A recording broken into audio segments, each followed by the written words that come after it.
The Yanks are coming, pages 110 to 125. The most famous American battle of the First World War took place 8 miles northwest of Chateau Thierry.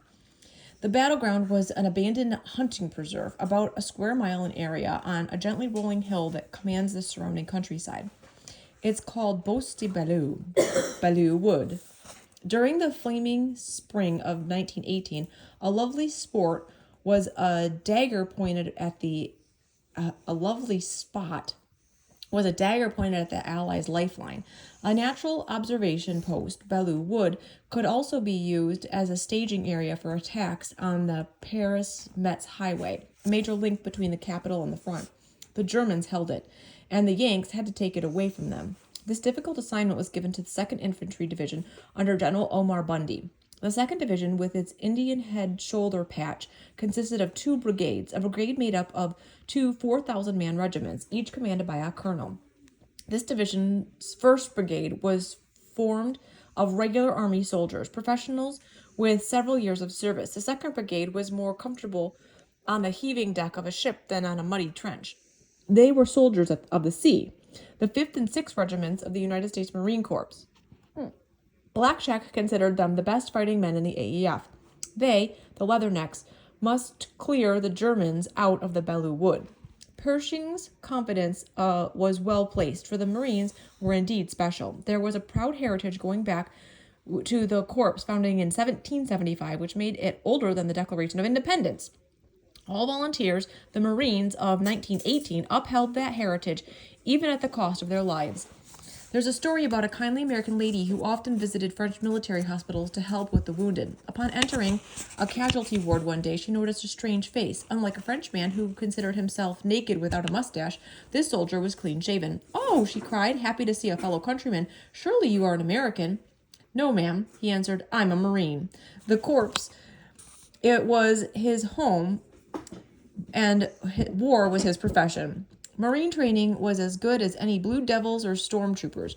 When the youngsters joined the corps, he was sent to Paris Island off the coast of Port Royal, South Carolina. Upon arrival, the trainee or boot had his head shaved and was assigned to a DI, drill instructor, a sergeant or a corporal picked for his experience or meanness. From then on, life became a daily battle with man and nature. Paris Island was and is a sun-baked, wind-blown, sandy strip of land owned by the fiercest flies in creation. The DI's wiry men with bone-deep suntans drill the boots day and night, tightening muscles, and working off fat. One idea was drilled into his head until it became second nature: the rifle. The 1903 model Springfield rifle was the Marine weapon. A Marine must master the .03, making it an extension of himself. He must learn how to shoot straight, shoot often, and shoot to kill. Boot camp took a lot out of a man, but it also gave him a lot: pride, self-confidence, strength, determination. As a recruit wrote a letter to his mother, "The first day I was in camp, I was afraid I was going to die. The next 2 weeks, my sole fear was that I wasn't going to die. After that, I knew I could never die, because I became so hard that nothing could kill me." On the 31st of May, 1918, the 5th and 6th Marines piled into trucks for a ride along the Paris-Metz highway. That trip was a sobering experience in several ways. It was a scorching hot day, and the sun beat down on the men crowding the hard benches of the open trucks.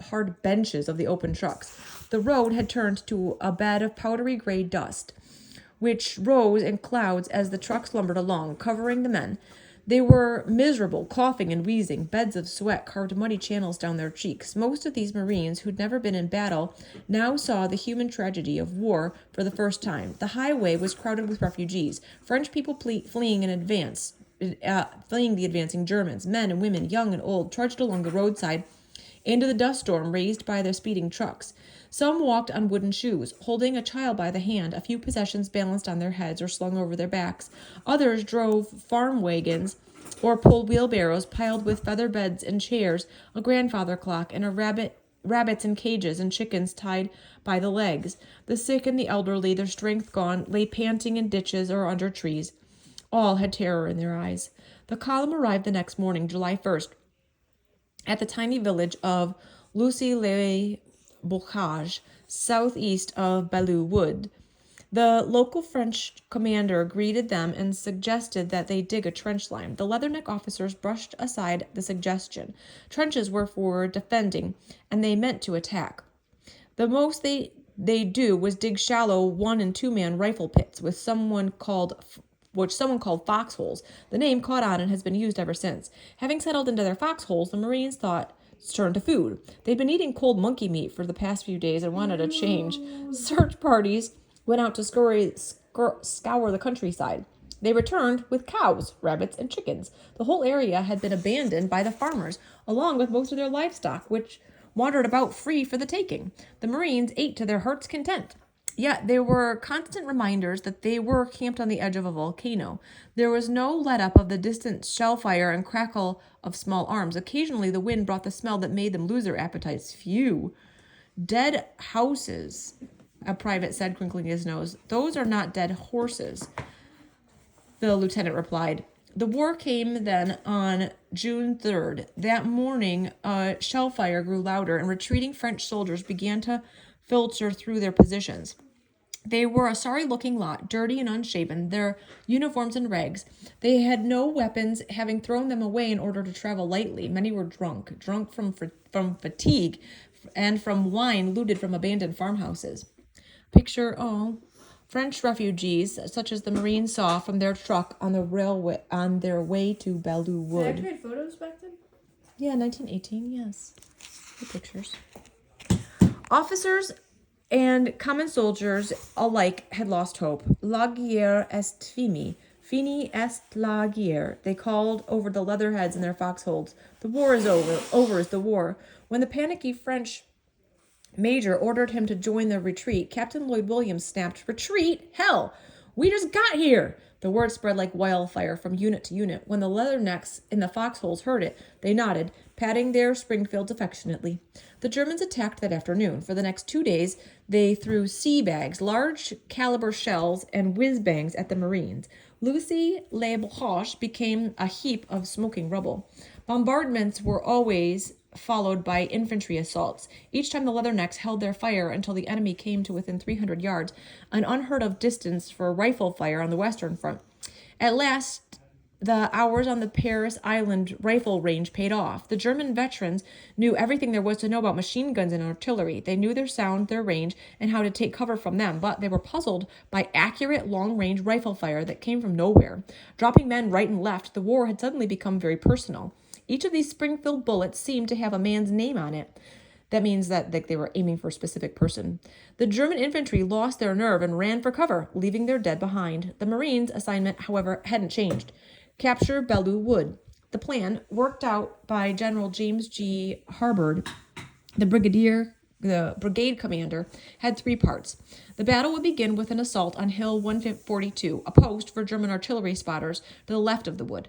This would be followed by the main effort against the wood itself.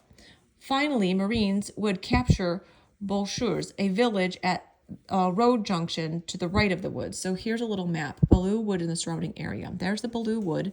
There's the hunting lodge. There's the city of Bolchures, Lucy de Bouchage, the city of Belleau, the city of Torquay, the city, and that's where Triangle Farm is. Paris, this is the Paris-Metz highway that they're trying to defend. At 5 o'clock a.m. on June 6, 1918, the Leathernecks rose from their foxholes and started for Hill 142. Enemy machine gun bullets were already whipping overhead when the sun began to rise, red and round over the east horizon. Men went down, some lying still, others thrashing in pain. Their commanders, taking advantage of the half-darkness, ran forward. Time dragged, minutes feeling like hours, until they took the enemy's position at the point of bayonet. But the German, Jerry, had only just begun to fight. He wanted that hill back and came after it, determined to have his way. He did not. The Marines sprawled flat out on the ground, each with a little pile of clips, 6 bullets apiece, near his right hand. Carefully, with cheek pressed against the rifle butt, right eye sighting along the barrel, he aimed at one man on the oncoming gray mob. "Battle sight!" officers yelled. "Fire at will!" Rifle bullets scythed through the German ranks, driving them back each time. Growing desperate, they used tricks that seemed most unsporting to the Leathernecks. German stretcher beaters moved openly, safely around the battlefield. Americans had been taught to respect the Red Cross insignia and held their fire whenever they appeared. What's Then, that? What's the Red Cross? what the Red Cross are like the nurses, and So they wouldn't shoot them? so they wouldn't shoot the nurses. Yeah, that were coming to get the wounded out of the way. Then a sergeant noticed something odd. Two men were carrying a loaded stretcher that looked like a person with his legs drawn up under a blanket. He motioned to an officer who turned his field glass on the stretcher just as the wind blew up a corner of the blanket. Baloney! There was no wounded soldier. The Germans were hiding behind the Red Cross insignia in order to bring forward heavy machine guns. As sensible people, the Leathernecks were willing to learn from the enemy. From then on, stretcher bearers carrying covered objects were riddled with bullets. The Germans began to realize that the Marines were not to be trifled with. Later, a letter was found on the body of a German private. The Americans are savage, it said. They kill everything that moves. The attack gradually tapered off, leaving the Leathernecks in possession of the hill. They also gained a new name. From then on, the Germans called them Tiefelhunden, devil dogs, or hounds of hell. The main event began at 5 p.m. Everything until now had been easy compared to Belleau Wood itself. It was to be the supreme test of the Marines, training, skill, and courage. Every man knew he'd be walking into a hornet's nest, for the woods was a natural fortress. Taking a million giant boulders and scatter them helter-skelter over uneven ground, cover them with moss, wet and slippery, and fill the spaces between with tall, slender trees so close together that visibility is cut to less than 20 feet. Hide in this tangled veterans manning scores of machine guns arranged in sporting fields of fire. Anyone who attacked one machine gun would immediately come under fire from at least two others. That was Belleau Wood. The 5th and 6th Marines awaited the attack signal in an arc running around the wood's southern edge. Between them, the trees lay wheat fields from an eighth to a quarter mile wide.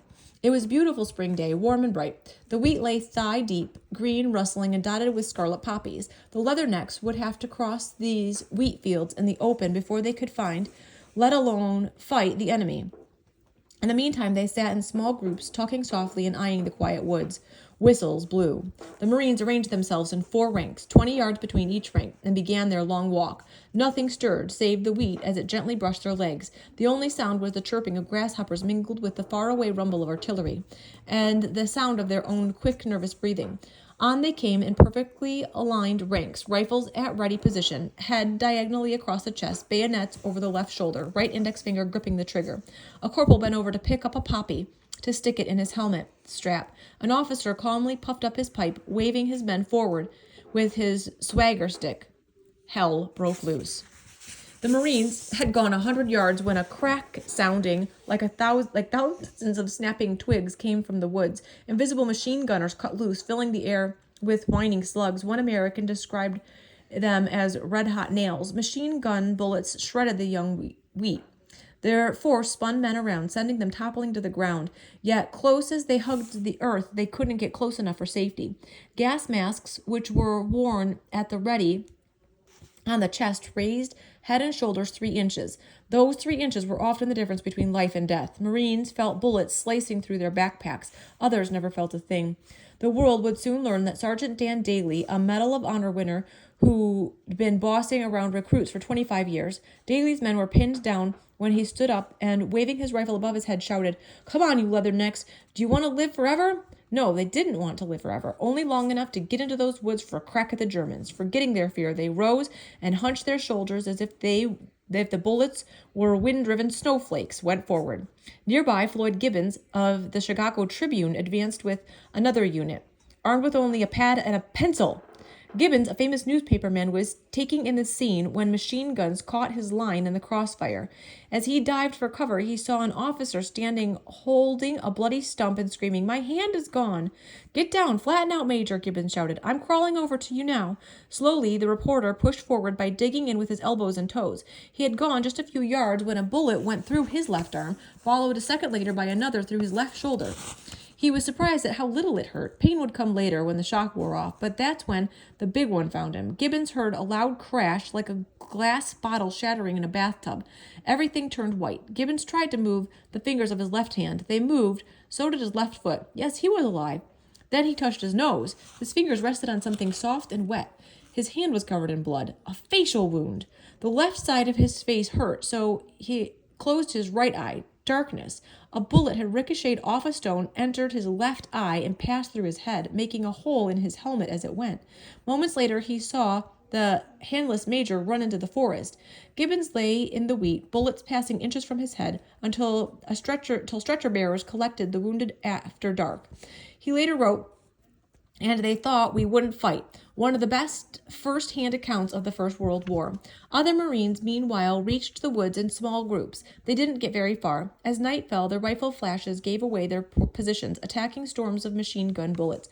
Hungry, their ammunition nearly gone, they retreated across the blood-soaked wheat field under cover of darkness. Their buddies on the right, however, captured Borchot after savage hand-to-hand fighting. As the last Germans fled, their artillery thundered, churning up the ruins of the town. With food and ammunition low, the Marines began to worry. Just when things seemed darkest, Elizabeth Lizzie Ford delivered the goods. Lizzie was an old rattletrap of a Ford truck, a candidate for the junk heap, but today she was a gorgeous, the heroine of the Leatherneck's Eye. Peering from the ruins of Boreshu, they saw Private Morris Fleets driving her pell-mell across the wheat field with a load of supplies. Shrapnel shells burst overhead, covering her with steel splinters. Exploding whiz-bangs rocketed from side to side. The Marines punched the air, cheering as she barreled through the dust and smoke. Later, when the firing slackened, they painted the Croix de Guerre on her hood. June 6, 1918 was the worst day in the Marine Corps' history. With 1,087 killed and wounded, it had lost more men than in the past 143 years put together. There wouldn't be such a day again until November 20th, 1943, when Leatherneck stormed the Japanese fortress island of Tawara. Tough as he was, General Pershing, who knew what it meant to lose a child, was deeply moved by the casualty report. When he heard of their losses, his voice broke and his eyes filled. The Leathernecks were like Blackjack's own sons. Yet the struggle for Belleau Wood was only beginning. During the following week, 2nd Division gunners drenched it with explosives and gas. Each time the shelling stopped, the Marines charged into the underbrush. Once they gained a foothold, they hung on, advancing a little further each day. Belleau Woods became a bushwhackers' war, the same kind of struggle Indian and frontiersman had known, only with more powerful weapons. Small squads stalked each other like animals springing from ambush to kill and run away. In addition to rifles and grenades, Marines used Bowie knives and sawed-off shotguns for close combat. Cries of "Ya, ya" rang through the woods. It was part of the Marines' bayonet drill learned at Paris Island. Here's a picture of Marine sentry remained at their post during poison gas attacks and at attention. That's what a poison gas attack looks like. He's got his gas mask on. Super creepy. Danger was sometimes mixed with humor. One morning, a Marine platoon was awakened by shouts in English followed by bursts of machine gun fire. A trigger-happy patrol had started shooting without making sure of its target. The platoon members were preparing to return fire when the officer recognized the voice, one of the attackers. They were from the same battalion. "Jackson," he shouted. "Yes, Captain," came the reply. "Where are you?" "Right here, across the road." "Stand up so I can see you."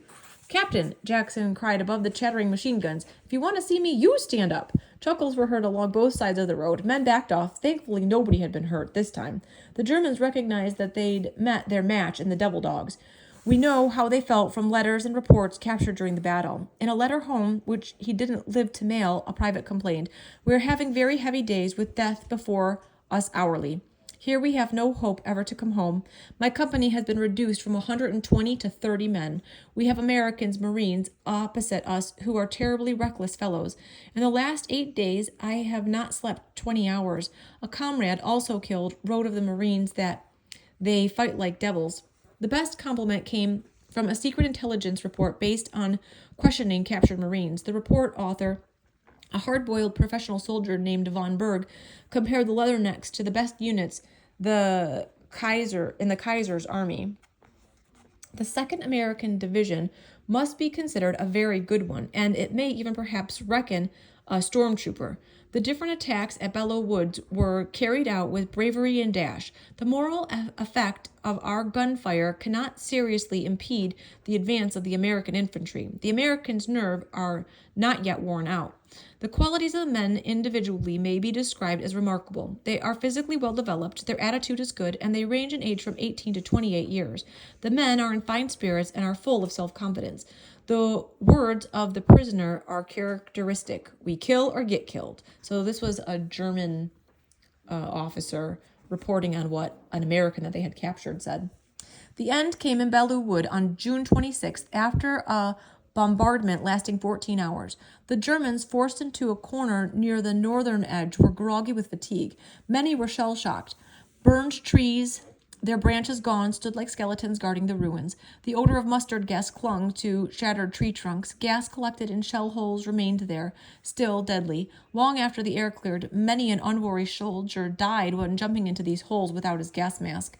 As the bombardment lifted, the Marines moved out for the final sweep. At 7 o'clock a.m., Major Maurice Shearer sent a message to General Harbord. Short and sharp, like a whiz-bang, it said everything. Belleau Woods now U.S. Marine Corps entirely. 5 days later, the 2nd Division Army Brigade took the fortified town of Vaux, southeast of Burgos, on the Paris-Metz highway. The operation went off so smoothly that fewer than 50 doughboys lost their lives. This is a picture of... Vaux, after the battle, treachered bears removing the wounded doughboy from the ruined town. Wow, that's a crazy. That town was awful.